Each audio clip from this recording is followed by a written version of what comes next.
everyone, and welcome to the National League Rugby Review Show. And as you can see, this week I am joined by our very own Joe Harvey. And Joe, great to be back at National League Club a week on after the trip to Rams for the live stream. Yeah, that Rams trip seems like quite a long time ago at this point, but it's great to be back at another club. This is actually, I think as we're about to talk about, this is actually one of my local clubs, so I'm actually really quite happy to be here at Newport. It's great. Hopefully another fantastic advertisement for National League Rugby. They're playing Stourbridge, obviously, as we know, are in the news a bit at the minute. And, it's going to be an absolutely brilliant day. And hopefully we're going to bring some really good stuff from another fantastic game of rugby. Yeah, and absolutely. As Joe alludes to, we are focusing on National 2 West this week, and we are here at Forton Road for a huge clash towards the bottom of the division. Newport Salop taking on Stourbridge. And as Joe said, Stourbridge in the headlines at the moment with arguably the biggest story connected to National League Rugby, and a little bit more on that to come later in the programme. But Joe, shall we get on with the 80 minutes of rugby first and foremost? Yeah, let's dive straight into the key game. We begin our round 19 coverage focusing on the foot of the National 2 West table, and Newport's fabulous recent win over Dings Crusaders means they begin the weekend 5 points clear of the bottom two. As for Stourbridge, they've been in the relegation places for almost all of this campaign and are currently the division's bottom club. With just one win to their name all season, Neil Mitchell's side find themselves 16 points from safety, but could a win see the Midlands club turn a corner? So off we go then, here in a very windy Shropshire. Stourbridge getting us underway with Newport collecting it safely. And Matt Hubbard is the highest to reach that ball, just about gets his fingers on it, and Newport will look to keep it in the forwards for now. A decent enough start for Bob Adams' side here. They go close on this occasion, but it's going to be Connor Adams. Now he leaves it to his forwards for now, does the scrum half. Now he decides to fling it out and try to utilise the pacey backs. In particular, this man, Charlie Gamble into Bailey. And Bailey looks like he's going to try and go alone here, but it's decent defensive work in the end from Arthur Morgan. I think it wasn't a combination on all of the Gittos. And the ball's now down the short side, and Jacob Leonard scores the opening try. Now Stourbridge have the scrum, and they're putting in the scrum, and Heaney watches closely under pressure from his opposite number Adams, but eventually gets the ball away, and that's a lovely line from Arthur Morgan. Now he's making his way towards the try line of Newport. He's stopped by the defence, but it's quick ball from Heaney. Lovely pass from Heaney. Rundle off his wing into Mosley, and that's a really nice score from Stourbridge. But this has been a very decent response to going behind from Stourbridge. Neil Mitchell will be pretty satisfied on the opposite side to us at the moment, and here goes Stourbridge. We know how deadly they were and can be from this situation. Jack Lee normally profits, but it looks like he might be one of his fellow forwards. It's Chad Fawn. That'll be Ricky Ali with the win behind him, and does get the conversion. That'll be a tick in a box for Stourbridge.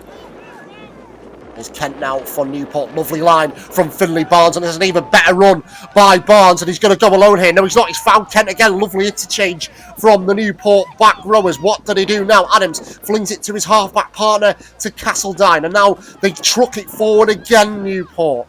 Quick ball from Adams this time again. Castledine once more. Heaney does his best to try and stop it, and it's in the path of Gamble, and Stourbridge looks to hold it, but Danny Brough finds a gap in the Stourbridge defence and goes over.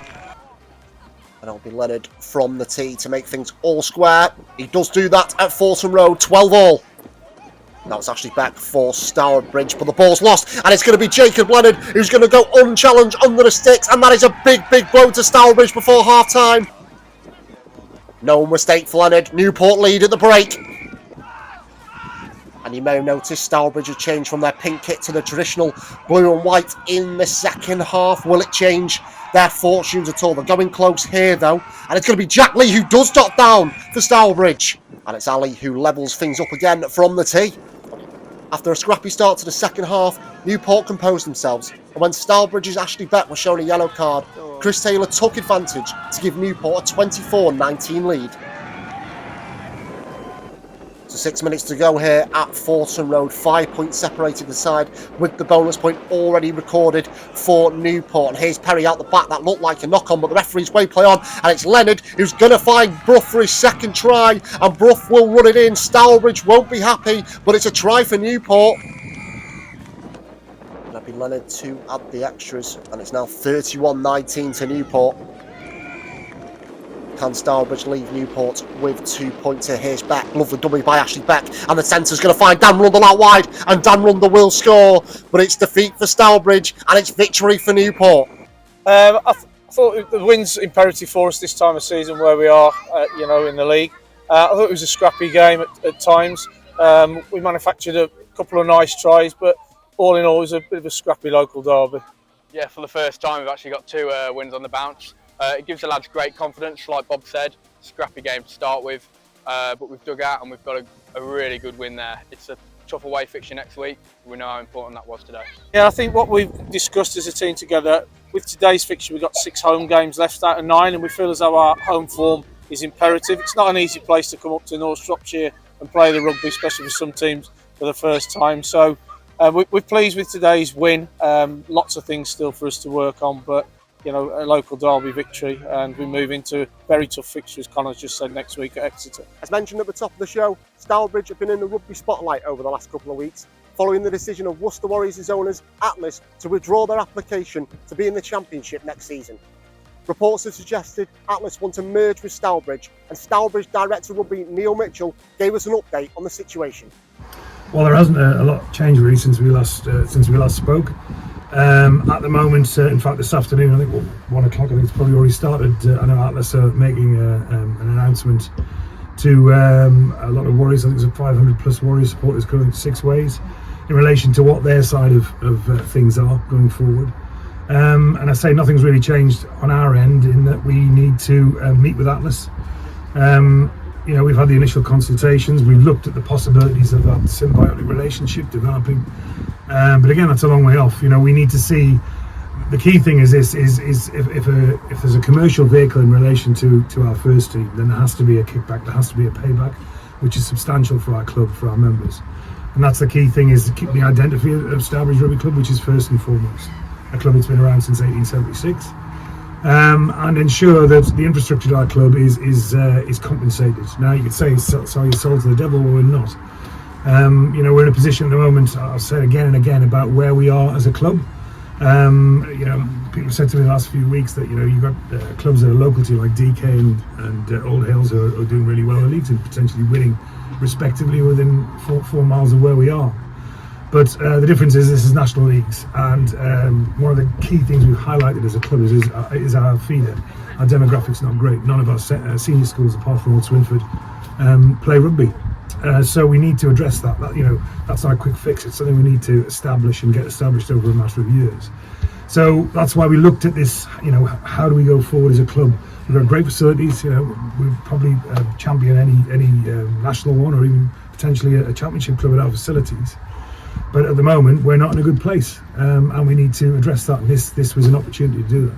And we spoke last Thursday when the news broke, Neil, and if I'm right in saying, obviously the club had an informal meeting on Friday night, and if I'm right in saying tomorrow, kind of the members who weren't able to attend that meeting are going over what you've discussed. So we've seen reports that from that meeting it was overwhelmingly negative, and then you saw the statement from yourself on Facebook which said, well, actually no, it was encouraging. We're still looking to broaden a rise. I'm still looking to work on this proposal. So can you kind of give us the bottom line, really? How did that meeting go, if you're able to delve into that at all?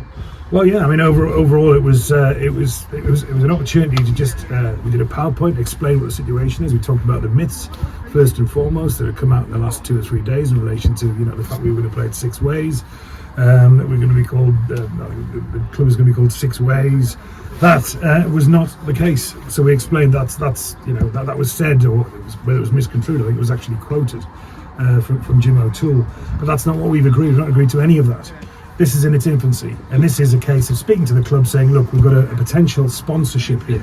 Really is what this is a sponsorship. It's giving a bit, because we're giving effectively, or potentially giving our first team. But at the moment, we're 13 points adrift in the national leagues. I've explained the situation with our demographic. If we get relegated, where do we pull from? Where's that going to come from? But the key thing we need to emphasise in this is Stourbridge Rugby Club is not going away. We're not losing the product. SRFC 1876 will be staying. It's not going anywhere. Even if the members agree to this, we won't be going anywhere. If the commercial vehicle is there to allow Atlas to progress, and then that benefits the club. But there must be a massive benefit to our club in its infrastructure for this to work, and that's what the membership need to understand, and that's hopefully what the membership will see. And I hope that it's voted through. I've been involved for on 20 years as DOR. I know the club, I know the people. Sometimes not the most popular individual, but if you're going to make an omelette, you're going to crack a few eggs. So I just feel, the committee feel, as I say, the committee, we work hard together. We all feel the same on this. And hopefully we'll be able to persuade the majority of the membership to see that this is a sensible move for us. If not, that's absolutely fine. It's a risk we've taken, and if that's not what the club wants, then that's not what they want. And we've spoken to a lot of people at the club who understand what this concept is. Clearly there are going to be people that don't like the idea. Nobody likes change. But I'm afraid we're living in a world now where change needs to take place. We've got to face reality.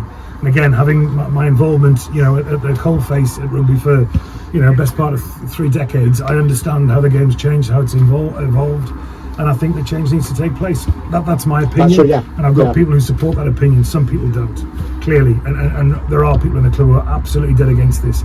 But I understand that. But the whole idea of a fans-based decision is it's democratic.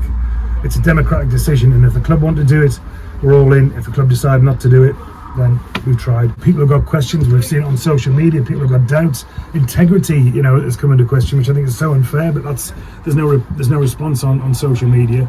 There are several things that I think need to be outed in relation to that. But the key thing is presentation to the members of what the concept is.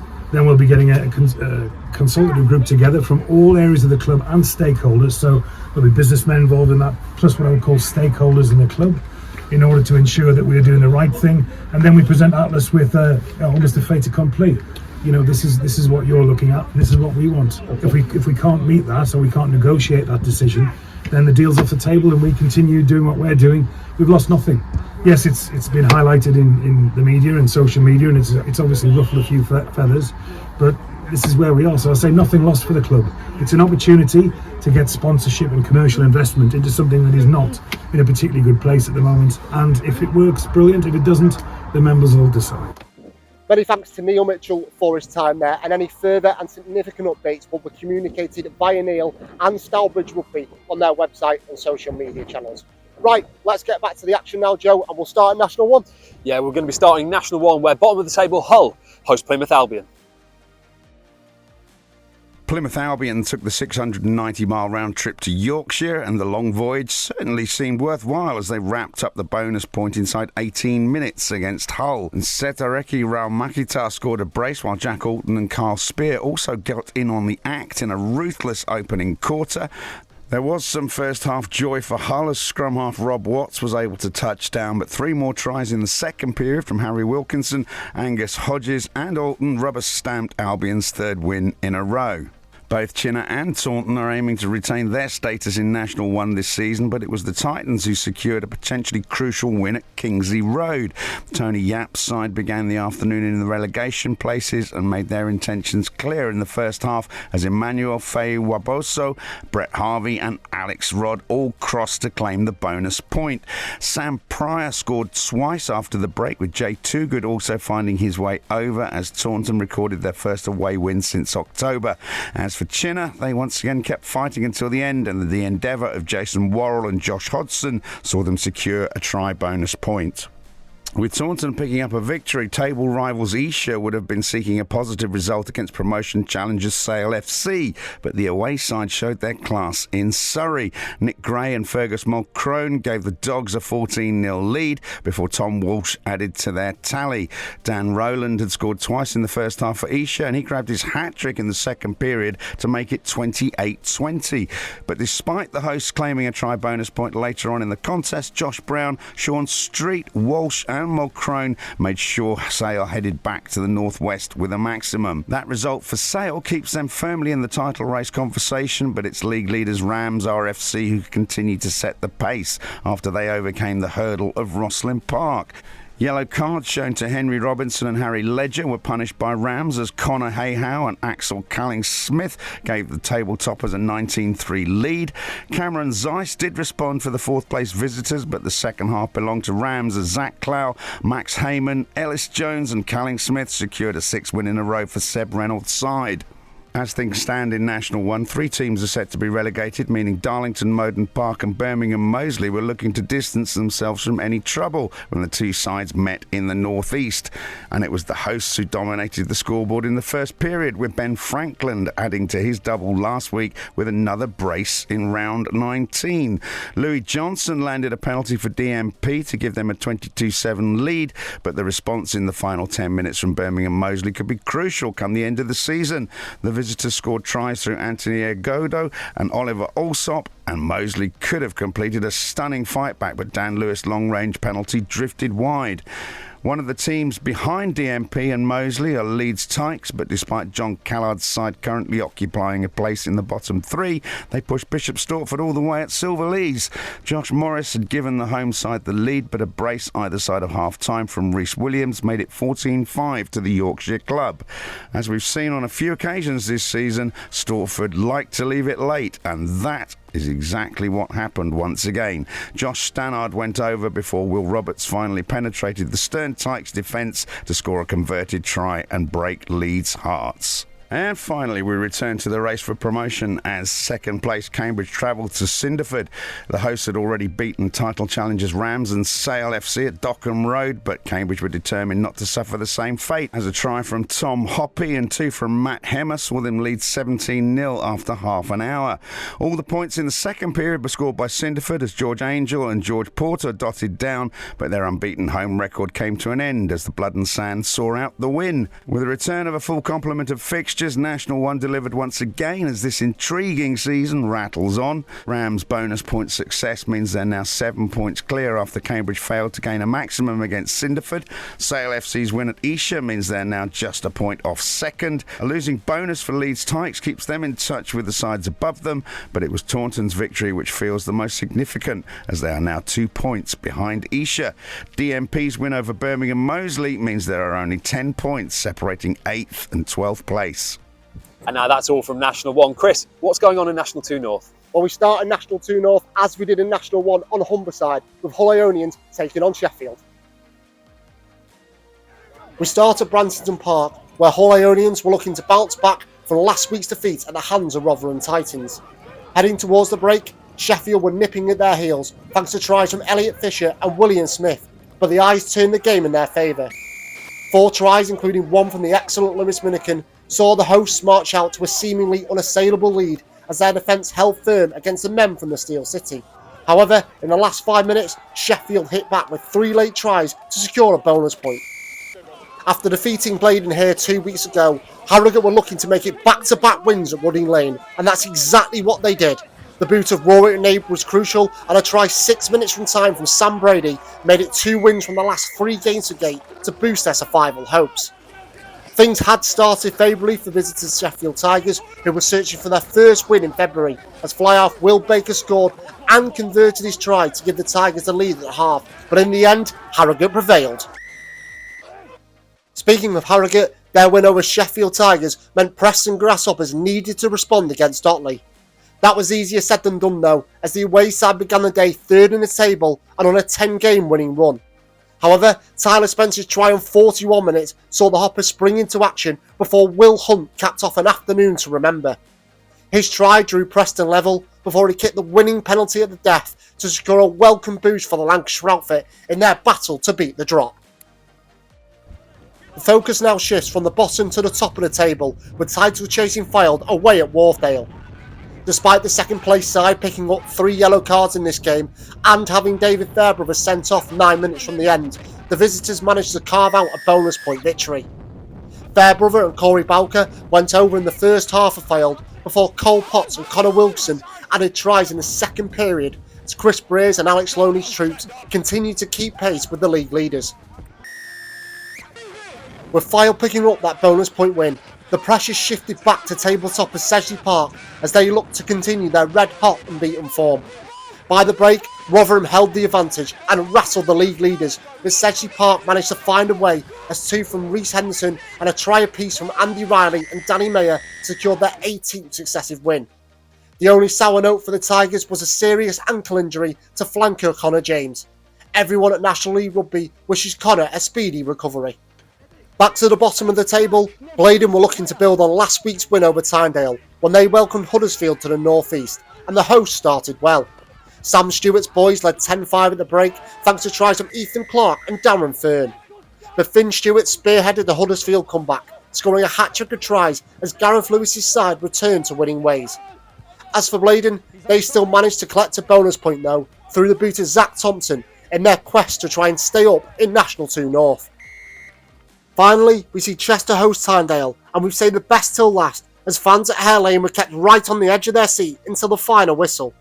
Luke Cox, George Lewitas and Gethin Long had made sure Chester had been in front for a large portion of this nip-and-tuck contest. Tynedale had gone over via Jake Rogers and Will Miller, but the match was ultimately put to bed when Liam Reeve pinged over a penalty late on. But there was still time for Tyne to claim a losing bonus point as Chris Wearmouth snuck over at the death. Round 19 in National 2 North certainly didn't disappoint, and you'd get the feeling the final 7 or 8 games or so will be full of more twists and turns. At the summit, Sedgley Park and Fyle both scooped up maximums, meaning there is no change in the title race. Sedge conclude the month with a home fixture against Wharfdale, with Fyle travelling to Tynedale. At the bottom, Blaydon pocketed a bonus point, and victories of both Harrogate and Preston means the gap between the two sides remains at 10 points, with both clubs due to meet on March 11th. That's National 2 North done and dusted, Joe. What's next for the show? Well, next is National 2 East, and we're going to be heading to Suffolk, where Bury St Edmunds are hosting promotion contenders Dorking. Last time out, Dorking lost ground in the title race, but the Red and Whites made the perfect start against Bury St Edmunds. For the second week running, Jasper King opened the scoring before Finn Osborne and Toby McRae went over. However, a remarkable opening 40 saw Bury storm back to make it 24-all, with winger Will Atfield helping himself to a hat-trick. This match continued to ebb and flow, with the lead changing hands on multiple occasions. The promotion challengers were 44-41 ahead when McRae raced over with 15 minutes remaining, but 2 penalties from the boot of Charlie Reid secured a stunning win for Bury and concluded a pulsating National 2 East contest. From the top to the bottom we go, and 2 sides looking to distance themselves from danger met in this Kent derby. And it was visitors Sevenoaks who started the better, with Henry Galligan and Jonathan Short crossing the whitewash to make it 12-0. But Canterbury snapped out of their slumber to secure the bonus point before half-time, as Lewis Hollidge, Cameron Murray, Owen O'Donoghue and James Stevens all went over. Ben Cooper added a 5th try for the hosts, but Sevenoaks were able to depart Canterbury with 2 points. Short grabbed his second before Galligan capitalised on a red card shown to Tom Best to also double his tally for the afternoon. My first reflections from today is that I'm really happy with the win. 5 points in a really hotly contested local derby is exactly what we needed.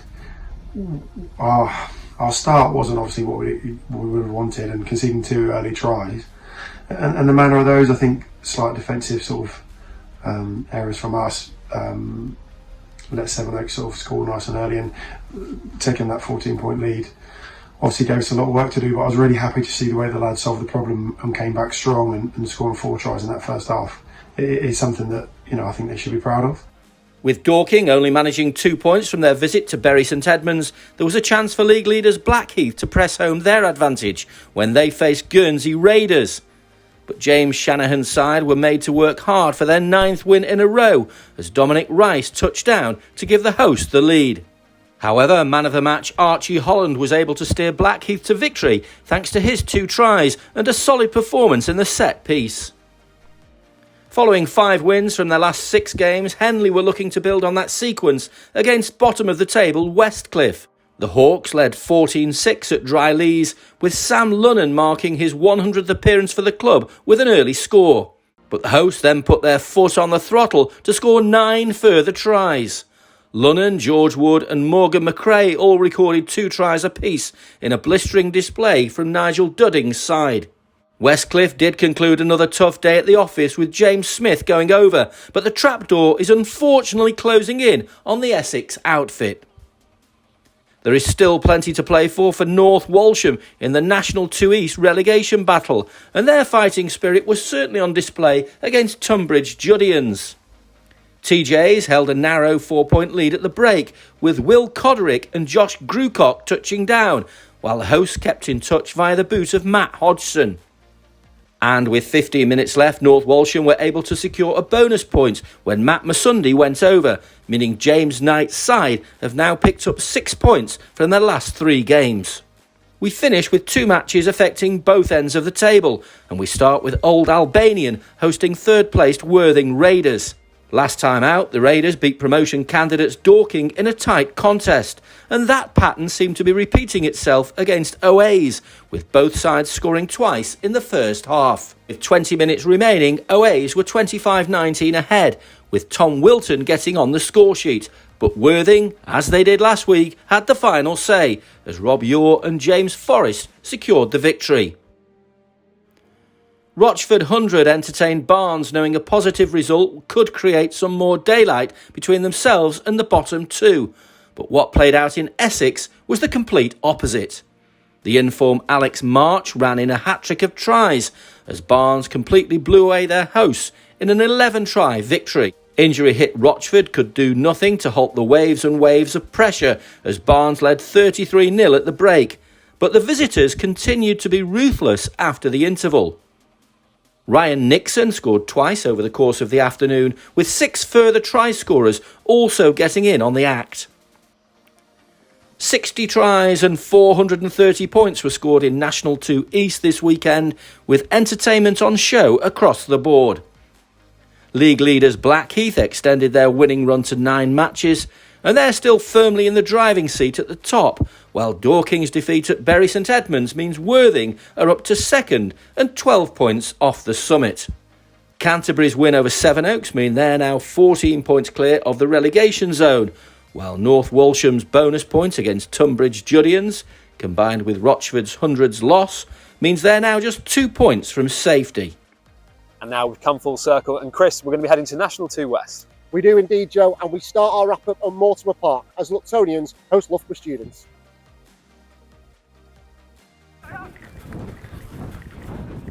This mid-table battle saw Luctonians better Loughborough students at Mortimer Park. It was 10-all at the break in this competitive clash, and it was in the second half where the home side secured their victory. A score for Josh Watkins, Owain Harriet Davis and Josh Knott were only counteracted with a penalty try for Loughborough and was more than enough to secure a win.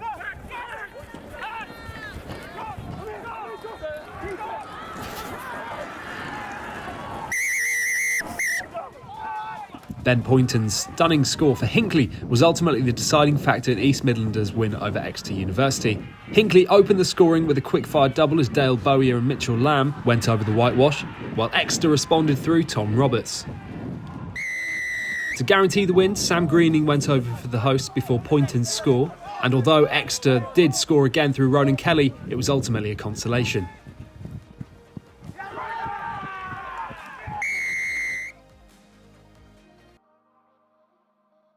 Leicester Lions left the West Midlands safe in the knowledge that they had gotten the job done against Bourneville.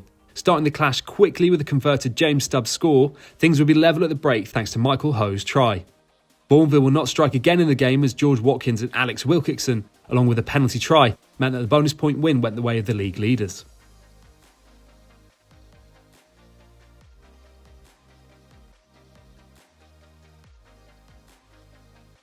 It was a highly competitive affair at Scotland Lane as both Old Redcliffians and Barnstaple picked up bonus points. Old Reds scored 4 tries in the opening half, the Bristol side taking a commanding lead before momentum swung Barnstaple's way to level things up at 26-all. To secure their victory, a converted Jonathan Cook score and a further Ashley Groves penalty was enough to guarantee a win for the home side, while Will Tops's late converted try meant a losing bonus point for the visitors.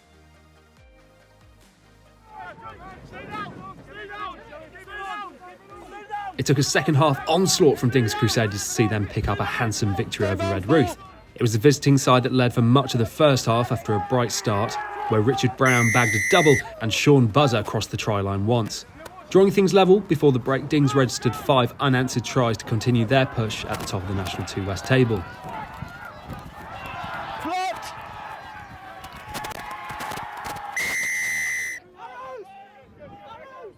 In another massively competitive fixture, 10th place Hornets ran 2nd place Clifton Close in their West Country clash. A low-scoring first half made way to try-scoring frenzy in the second period, as scores for Hornets, Pierre Tucker and Courtney Harris were combated by those for Joseph Owen and a double for Matt Ward. To guarantee themselves a losing bonus point, Kieran Ward would bag a try for the home side, while Clifton continued their chase of Leicester Lions. There are all the results from this weekend where there were no huge surprises. Our key game saw Newport beat Stourbridge 31 points to 24, while top placed Leicester Lions beat Bourneville 26 points to 7 on the road. Second place Clifton also picked up a handy 24 points to 19 win. There have been no major changes to the National 2 West table. Hinckley have moved to 4th thanks to their win, while Luctonians leapfrogged Exeter University to go 6th. At the foot of the table, there has been some jostling, however, things are largely unchanged with Stourbridge and Bourneville at the foot of the table. Well, that's it from Fulton Road, where Newport were able to take another step on their road to safety. We'll see you next time.